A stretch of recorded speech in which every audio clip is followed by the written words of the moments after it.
Bonjour, la 5 obtiendra-t-elle quelques jours de sursis? Le comité d'entreprise engage une procédure d'appel envers le jugement prononcé vendredi par le tribunal de commerce. La cour d'appel doit rendre sa décision le 15 avril, soit 3 jours après la date de fermeture théoriquement fixée dans le cadre de la liquidation.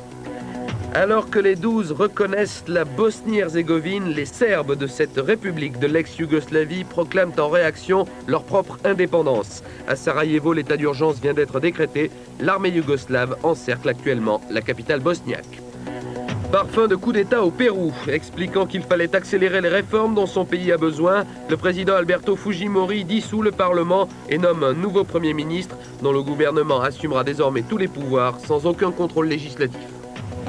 Sévère avertissement pour le gouvernement italien. La coalition de centre-gauche n'est pas encore sûre de disposer de la majorité absolue après les élections législatives de dimanche et lundi. La démocratie chrétienne aux affaires depuis plus de 40 ans en Italie enregistre un recul de 6 points. L'un des pères de la science-fiction est mort. Isaac Asimov, américain d'origine russe, avait écrit plus de 450 romans d'anticipation. Le plus célèbre, Les robots. Asimov avait 72 ans. Enfin, bal masqué en plein air hier soir à Paris. Plus de 5000 personnes s'étaient massées place de la Bastille pour voir et entendre Luciano Pavarotti interpréter le chef-d'œuvre de Verdi. Le spectacle réservé aux privilégiés titulaires d'une place dans l'opéra a été retransmis pour tous grâce à l'écran géant. Mardi 7 avril, voici le journal permanent. Si la sentence de mort pèse toujours sur la 5, la date de l'exécution est encore incertaine. Après la décision vendredi de fermer la chaîne, le 12 avril à minuit, le comité d'entreprise engageait hier une procédure en appel.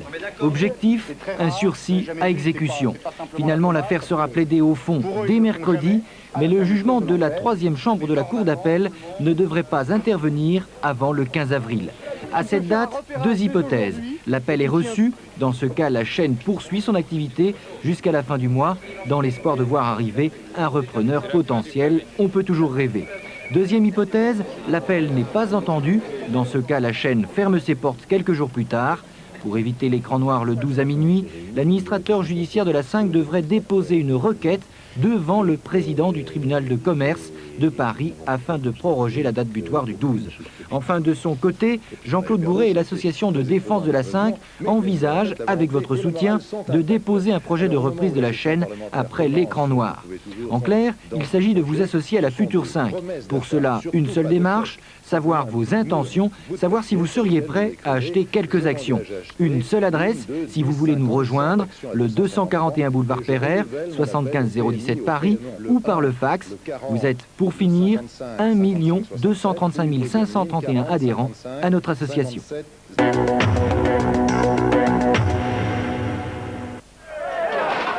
Ils ont poussé les barrières, forcé les barrages. On ne retient pas comme ça 30 000 agriculteurs en colère. Venus de tous les pays de la communauté européenne, ils ne parlaient pas la même langue mais tenaient le même discours. Nous ne voulons pas des négociations du GATT, nous ne voulons pas de cette politique agricole commune qu'on nous impose. Thème repris en substance aujourd'hui même par Raymond Lacombe, président de la FNSEA. Les négociations du GATT deviennent ridicules, a-t-il déclaré. Elles sont en train d'enfoncer complètement l'agriculture européenne pour donner le leadership aux Américains. 34 blessés légers côté manifestants, 34 du côté des forces de l'ordre. Un avertissement en direction du commissaire européen de l'agriculture, Ray McSharry.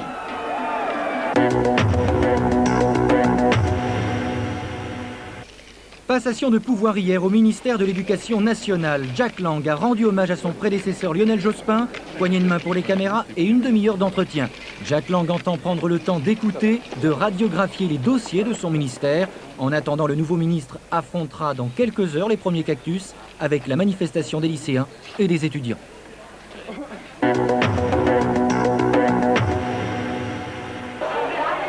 La situation ne cesse de se dégrader en Bosnie-Herzégovine. Au moment où les 12 reconnaissent l'indépendance de cette république, l'état d'urgence et le couvre-feu ont été décrétés à Sarajevo.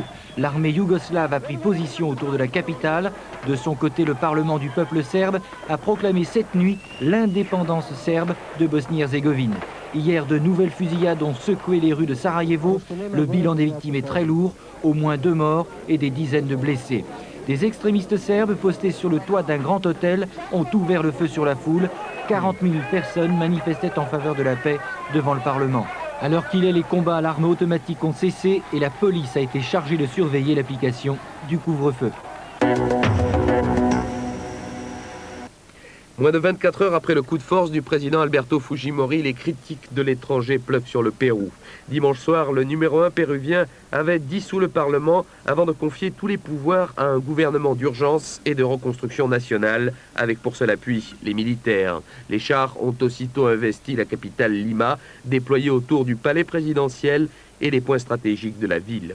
3 généraux sont nommés dans le gouvernement, à la défense, à l'intérieur et à l'agriculture. À leur tête, c'est un proche de Fujimori, Oscar de la Puente, qui est nommé Premier ministre. Réaction immédiate des États-Unis, principal fournisseur avec le Japon de l'aide économique et militaire au Pérou. Celle-ci a été hier soir suspendue. Le département d'État a réclamé un rétablissement dans les plus brefs délais de la démocratie constitutionnelle confisquée par Fujimori.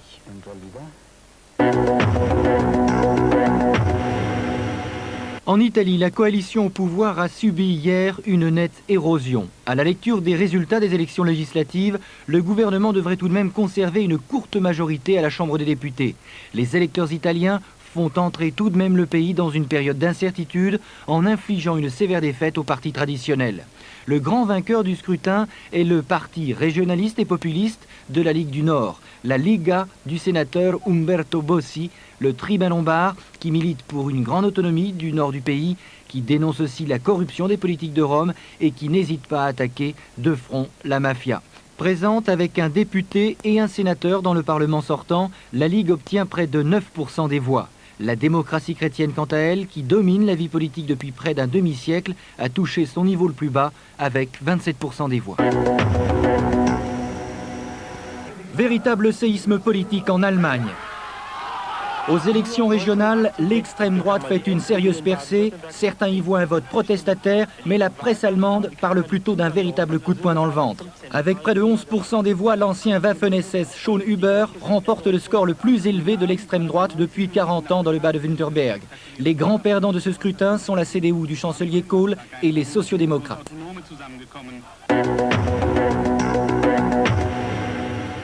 À l'extérieur, une poignée de dinosaures sympathisants de l'ancien parti, mais fermement contenus par les forces de l'ordre. À l'intérieur, face à leur président, Boris Yeltsin, un millier de députés russes réunis pour la première fois en congrès depuis le putsch et souvent décidés à en découdre avec un pouvoir exécutif qu'ils trouvent trop gourmand. Pourtant, c'est le gouvernement qui marque les premiers points de justesse, mais le Parlement majoritairement refuse de s'exprimer sur une motion de défiance. Échec des conservateurs donc, sursis pour les ministres emmenés par Boris Yeltsin. Celui-ci a ce soir un léger avantage au point à l'issue d'un premier round d'observation. Demain, les coups risquent d'être beaucoup plus appuyés quand Yeltsin défendra en personne son programme économique. L'ONU appelle l'Irak et l'Iran à mettre fin à la violence. Le Conseil de sécurité déplore les attaques menées par des opposants iraniens contre les missions de Téhéran dans le monde. Des locaux diplomatiques ont été saccagés par des sympathisants des Moudjahidines du peuple. Un coup de colère qui fait suite au raid dimanche dernier de plusieurs avions iraniens contre des opposants réfugiés en Irak. Le ministre irakien des Affaires étrangères appelle le Conseil de sécurité à prendre immédiatement des mesures appropriées contre Téhéran. De son côté, l'Iran exige que Bagdad cesse de soutenir les opposants au régime de Téhéran. Quant aux 15 membres du Conseil de sécurité de l'ONU, ils réclament le respect de la résolution qui avait servi de cadre à un accord de cessez-le-feu dans la guerre Iran-Irak en 1989.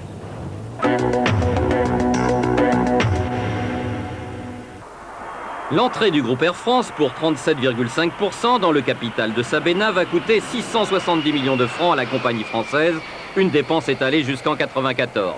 Mais ça n'est pas de l'argent jeté par les fenêtres, jugez plutôt. Le nouvel ensemble va peser quelques 250 avions, ce qui le classe parmi les leaders européens, comme la British Airways ou la KLM hollandaise. Ces deux compagnies auraient d'ailleurs bien voulu signer l'accord avec les Belges à la place d'Air France. D'autre part, Air France va pouvoir utiliser l'aéroport de Bruxelles, l'une des rares plateformes européennes qui, avec Roissy, n'est pas encore saturée, alors que Londres et Francfort explosent. Enfin, la compagnie Sabena est très fortement implantée sur tout le continent africain. Air France, par l'intermédiaire du TA, va pouvoir utiliser cette nouvelle synergie. Pour Bernard Attali, le président, l'accord avec Sabena, qui doit encore recevoir le feu vert de Bruxelles, est une nouvelle étape dans le redéploiement des ailes françaises. Déjà un accord avec la compagnie tchèque CSA permet de mettre des pions à l'Est. Air France souhaite poursuivre en trouvant un partenaire aux USA et en Asie. On le voit, la grande toilette du transport aérien mondial s'accélère.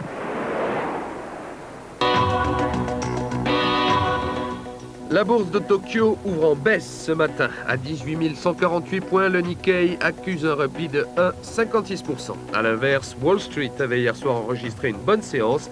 L'indice Dow Jones clôturait à 3275,49, soit un gain de 0,81%.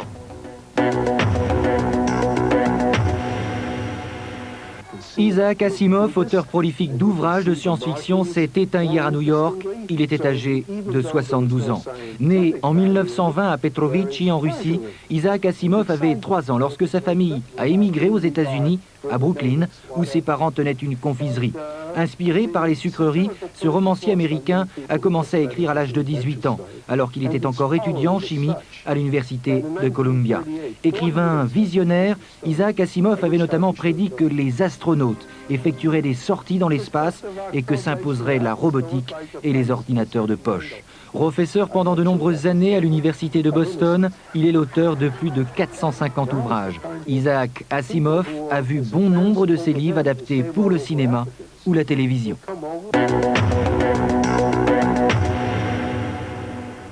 La consolation offerte hier soir au recalé de la course aux places à l'Opéra Bastille. Écran géant de 48 mètres carrés, sono de 40 000 watts pour voir et entendre le grand Pavarotti interpréter le rôle de Riccardo dans le bal masqué de Verdi.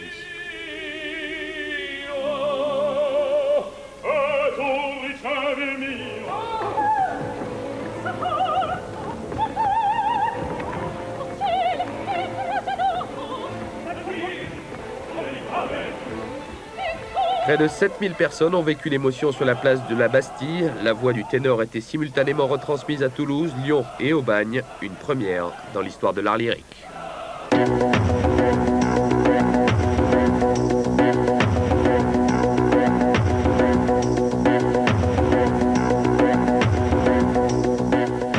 L'information 24 h sur 24, c'est par téléphone au 36 65 10 00.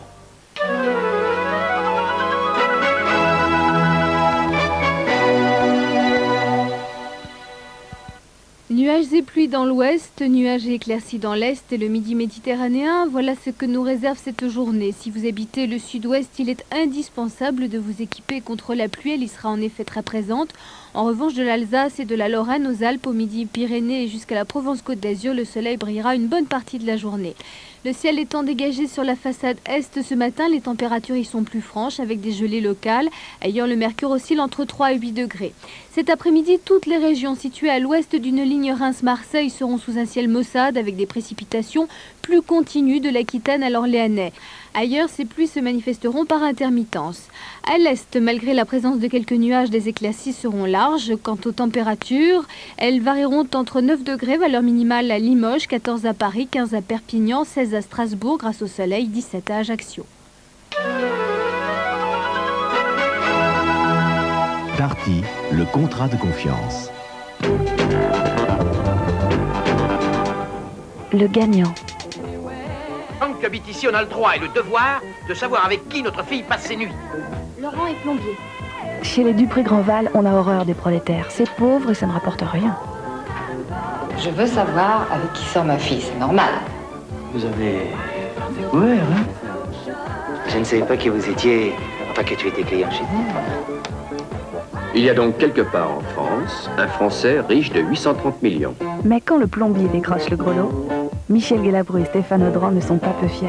Noblesse oblige. Ce soir, 20h50, le gagnant. Michel Galabru, Stéphane Audran, Henri Guidé, il y a de la rumba chez les snobs.